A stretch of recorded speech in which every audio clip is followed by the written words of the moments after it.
Welcome back to Science Rocks. Throughout the show, we've been telling you about our 4th annual STEM Expo held here at the University of South Florida St. Petersburg campus. It is a county-wide celebration of STEM for our students, parents, and the community. Each year, we host a nationally acclaimed scientist to talk about what they do with STEM education. Hola Exploradores, it's National Geographic Young Explorer Andres Russo, and I just want to give a quick shout out to all of my friends at Hudson Elementary. This year, it's Andres Russo, noted National Geographic geothermal scientist who studies energy, the earth, and how we can preserve it. Last year, National Geographic's Erica Bergman spoke to our students about her career with submersibles, and she even came back last summer to work with some of our middle school students as they built their underwater robots. Well, Erica was back in the Bay Area talking about underwater exploration and conservation at the Blue Ocean Film Festival here in St. Petersburg. It's not every day that you see underwater submersibles parked on the streets of downtown St. Petersburg. But it's also not every day that some of the biggest names of underwater environmental conservation come to town advocating saving our oceans. The land has been sinking faster than sea level has been rising. Jim Harris is the president and pilot for Triton.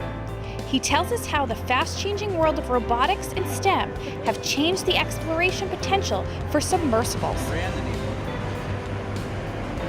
Well, these subs weren't possible 20 years ago. With the new advances in PLC control systems, electrical systems, we were able to put together a submarine that can dive to 1,000 meters for, less than $4 million, where 20 years ago it would cost $25 million and take a crew support team of 20 people.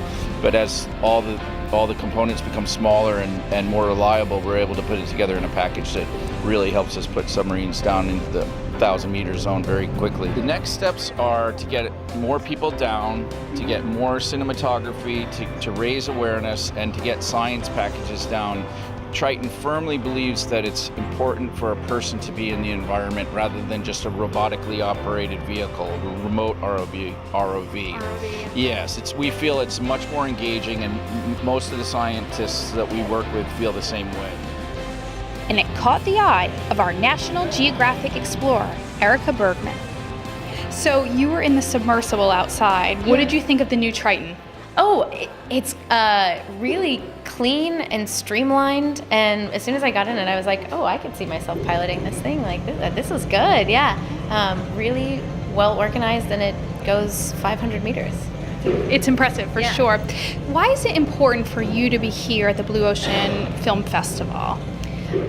I'm here mostly because I am so excited to talk about the next participants in Blue Ocean Film Festival. Right now it's us, but who are the up and coming, who are the youngins who are going to be joining us in the next 5 to 10 years? So I'm really excited to talk to a lot of the folks here with NGOs and other sort of ocean-focused conservation efforts to bring girls and young students into this ocean world while we still have a chance at it. Erica is part of a panel discussion dealing with oceanic exploration. Well, the panel is called Ocean Exploration, and I think the first thing that we all are on that panel, that everyone agrees, is that we haven't fully explored the world yet. Somehow we have this notion that everything has already been discovered, that, we've been to Antarctica, we've been to both poles, there's nothing left. But that's absolutely not true. 95% of the seafloor is still unexplored. So the scale of exploration that needs to happen is massive. And so I think that's what we're really excited to talk about. And then all of the different projects within that sort of scope of 95% of the seafloor that everyone is individually exploring. There's a whole generation of people who have grown up now with the internet sort of being an integral part of who they are and how they explore the world and how they ask questions and research things. Also, part of that panel is NASA astronaut Scott Parazynski, who has exchanged his passion for exploring outer space to inner space, the oceans. I am so passionate about our oceans. It's a part of our universe as humans that we understand still so poorly. And having had the great good fortune to fly in space, to see how fragile and beautiful our planet is from that vantage point, I realized that we really need to do everything we possibly can to preserve our oceans. And so as a physical explorer now, I'm putting a lot of my effort into helping other explorers make important discoveries and advance conservation as well.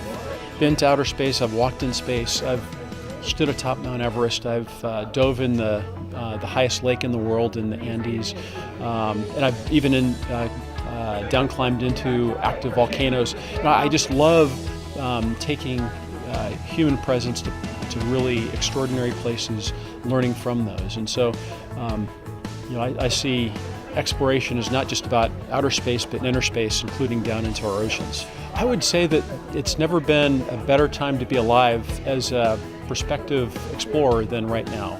We have advances in technology that are going to make it possible for many more of us to go into space, either personally or virtually, and then also to explore the oceans. And so I would say that if you really have your passion set there to really work hard in school and to not lose sight of your dreams.